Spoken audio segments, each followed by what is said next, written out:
Akkam jirtu kabajamtootaaf hordoftoota koo bakkuma jirtan hundaatti nagaan koo isin bira haa ga'u. Har'a anoo viidiyoo kanaa isin waraabaan jira ganama kaa'eenii maaliidhaaf yoonaan jettanii Roozaan akkuma argitan bilbila kiyyaan harka fudhatteetti beeksisiif deebisaa kottuu naan jettee turte. Ani immoo tarii na soobaa jirti jedheeni yoo tarii na soobaa jiraatte ani dhaquun barbaadu waan ta'eef nan deemaa jedhee yaadeen ture. Fudheen gaddaa irratti sagalee naaf qabdee jirti. Sagalee naaf qabdee sun immoo maalidha? Isinitti fakkaate dhageessanitti isin hundumtuu beezii kiyyaa, obboleetti kiyyaa, hiriyyaa kiyyaa baay'een si jaalladha, siin mararsiifadha, kottuu naan jettee har'allee deebistee jechuudha. Ishee miti sa'aadhaan illee naa bilbiltee ganama kanaan kottuu beezii rakkinaan qabu anillee jira waan ta'eef homaa takkan sodaatini kottuu nu biraa. Kanaaf bilbila kee fudhachuu dandeessaa naan jedhanii ani immoo tarii silkii kiyyaa oggunaa kennuuf jettanii Sumayyaan isaachi jirti waan ta'eef maalidhaaf Sumayyaa fi Roozaan iddoo tokko jiru waan ta'eef ani ogguu achiin dhaqu waan isaan irratti yaadan hin beeku waan ta'eef hin dhufuun jedheeni. Annaa maalidhaaf karaa keessan illee argeera maatii kiyya warra na hordoftan, warra na ilaaltan, warra na jajjabeessitan, yuutuubii kiyyaallee ilaaltanii warra sabskiraayib gochaa jirtan galatoomaa gamanummaa.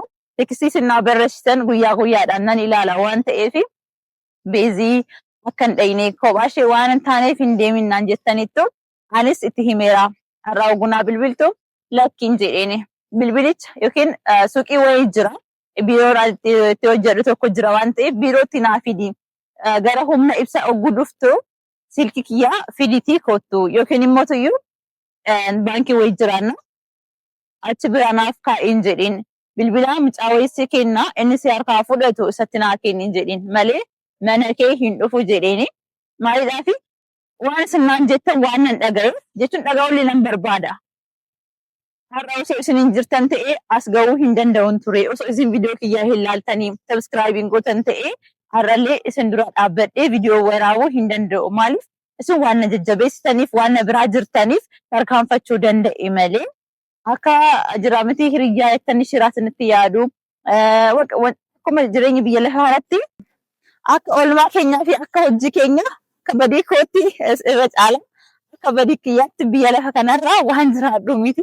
Gaarummoo bakka isinillee du'aa waan naaf gootaniif waan naaf kadhattaniif yeroon balleessu beezii deebi'i yeroo waan gaarii hojjedhu mootiyyuu beezii kanumaan itti waan naan jettanii odiinsota koo hordoftoota koo baay'een isin jaalladha. Baay'een isin dinqisiifadha. Isin waan jirtanidhaa fi har'aa kanin as ga'ee waaqayyootiin gadi jechuudha. Isin galateeffachuun barbaada. Har'allee gorsa keessan waan nan dhaga'eef jechuun dhaga'ullee waan nan qabuuf dirqama waan natti ta'eef Rooza biraa osoo hin deemiin waan isheen jettu sa'aadaan illee jirti waan ta'eef ganama kana sa'aadaan naa bilbile. Sa'aadaan naa bilbile. Indee sa'aadii maal taatee ganama kana maaliif naa bilbilte gaafa hin jedhu indee sagalee siif qabne jirra maaliidhaaf iftee bilbila kee fudhattu naan jette. Lakkii sa'aadiyyee natti yaafu bareedduu kiyyaa hin jedheeni. Maatiin kiyyaallee waa waa'ee na jechaa jiru. Waa wayii shakkaniiru. Anis dafee ariifadhee isin biraa dhufuu hin qabu. Kanaaf dursa isaaniin dhaga'uun qabaa hin jedheeni jechuudha. Waan isaan naan jedhanillee waan tokko tokko jira. Anillee garaan koo waa shakkaa jira. Kanaaf isin biraa hin dhufuun jedheeni. Isin arguuf illee nan barbaada. Isinillee roobee turte baalee jechuudha. Amma isheen deebiteetti adaamaa jirti. Kannaa si dubbisuudhaaf illee nan dhufaa nan barbaada si arguu nan barbaada.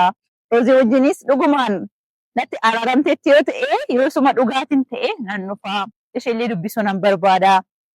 Gaddaas na himteetti na dhukkubaa jira harki kiyya albeen na muree waan akkas naan jetteetti waan ta'eef isheellee ilaaluu nan barbaada jedheeni achi booddee hayaa baqa kottuu naan jette.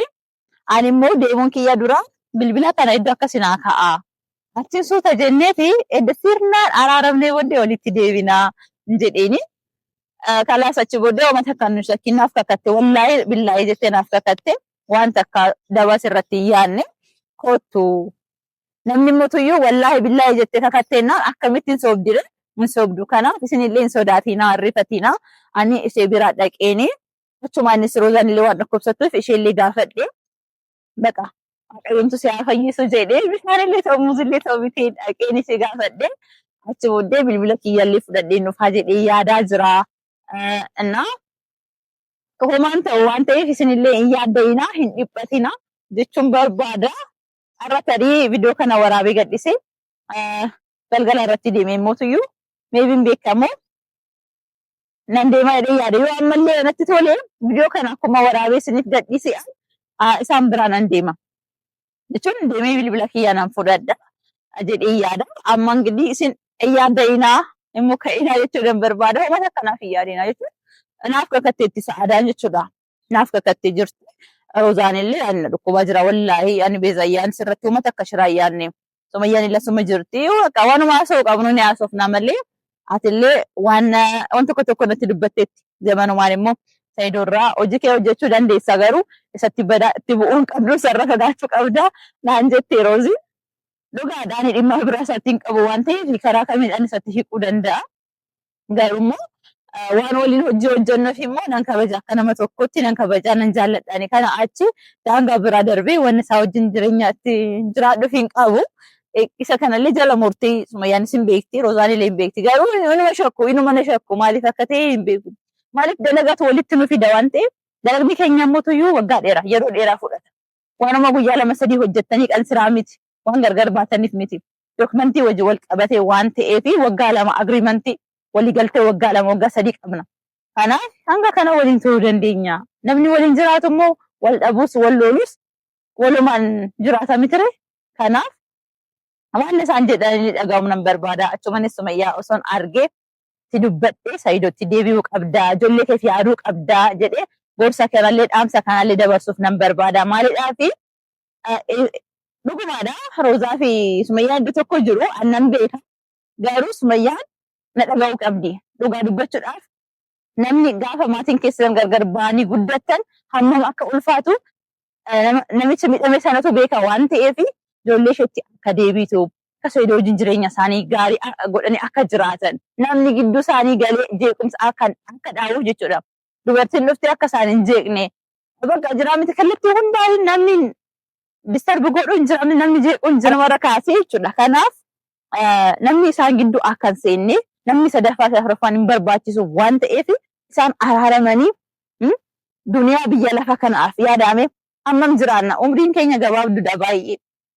Wal loluuf miti wal nyaachuuf miti gammannee waliin jiraachuudhaaf iyyuu nu hin qubsitu nu hin geessu waan ta'eef gammadanii ijoollee isaanii osoo guddisan. Kun immoo waan miidiyaarra ooludha waan ta'eef waan addunyaan kun hundumtu ilaalu waan ta'eef ijoolleen isaaniillee booda deebi'anii gaafa guddatan ummi maaliif abbaa koo wajjin akkamitti wal lolte abbiyyee maaliif ummaa kiyya wajjin araaramuu dhiistee dubartii beeraan baariyaa ooltaa jechuun seenaadha waan ta'eef waan yuutuubirraa ta'u waan ta'eef waan balleessuu hin dandeenye waan ta'eef kanaaf isa kanallee isheetti dubbachuu nan barbaada isheetti himuu nan barbaada maaliidhaafi anis dubartiidha carraan koo bor maal akka ta'e hin beeku maal akka na mudatu hin beeku anillee hin deenye dhalan godhanne miti ijoollee kiyyaaf haadha akkamii ta'uu qaba abbaa isaanii wajjin immoo akkamii jiraachuu qaba kan jedhu na yaaddeessa. Kanaaf isa kanallee carraa yoo argadhe ishee wajjin haasa'ee isheetti himee isheen fudhattes dhiistes mirga isheedha. Walanaa galchuu hin jiru garuu waan anarra eegamu hundaa godheeni achumaanis immoo Sa'aadaa fi Rozaallee dubbisee waan na deebi'uu ta'aasiniin jedha. Inni guddaa yaadni koo garuu bilbila koodha. Bilbila kiyyaallee fudhadhee nan deebi'a. Isinillee na wajjin turu. Viidiyoo kana akkuma waraabeen isiniif gadhiisa. Achi booddee honoo imalli koo garam ta'a jechuudha. Gara mana Rozaa fi Sa'aadaa jechuudha. Nan beeka waan ta'eef achumaan hin dhaqaa.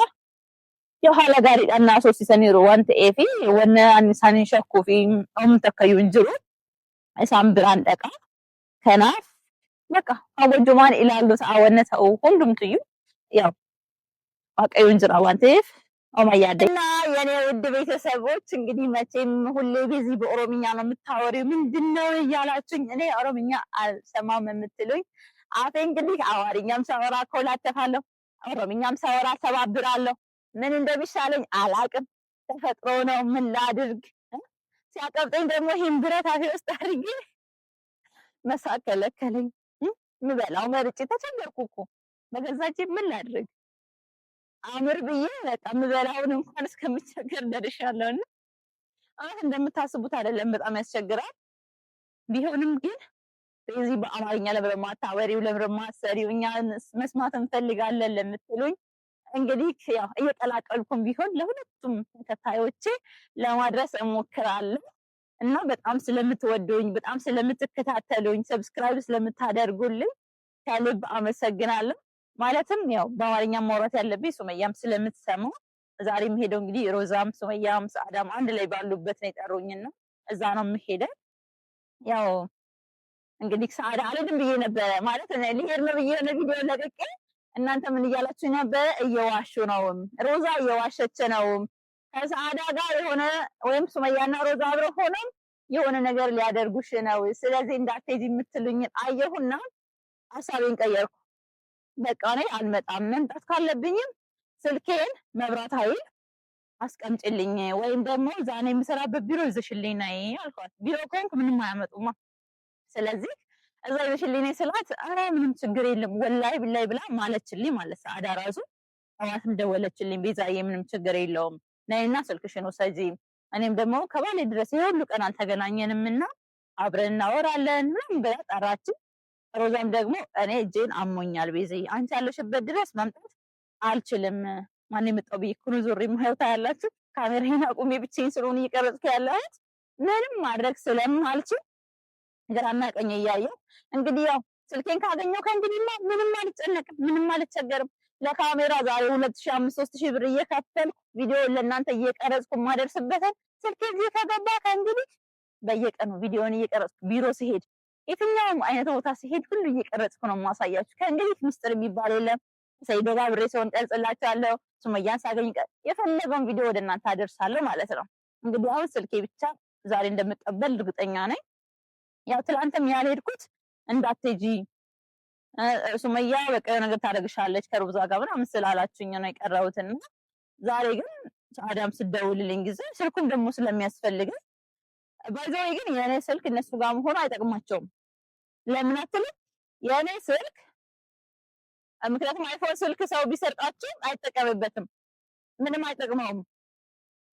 ምክንያቱም እናንተ ነው ፓስወርድ የምታውቁት ምናምን፣ መቼም ከኔ በላይ እናንተ ስለምታውቁ ስለ አይፎን ምንም ማድረግ አልችልም። ግን እነሱም አይጠቀሙበትም። ወይ ከፍቼላቸው እንትናቸውን ቀይሬ ምናምን አይክለው ከሰጠዋቸው እንጂ አይጠቅማቸውም። እነሱም ይሰጡኛል ሲጀመር ማለት እና እኔ እንደውም በቃ እናንተ እንደዛ ስትሉን ተመልካቾች ሰርቼ ነበርና እኔ እንደውም በቃ አልመጣም ብዬ ሀሳብ ቀይሬ ነበረ። ቪዲዮም አልሰራም አልመጣም ስላት ሰአዳም ደውላ ነይ ሮዛ እኮ ታማ ነው እጇን ባይዘው ተቆርጣለች ምናምን ነገር አለችኝ። እኔም እንደሆነችም አላውቅም።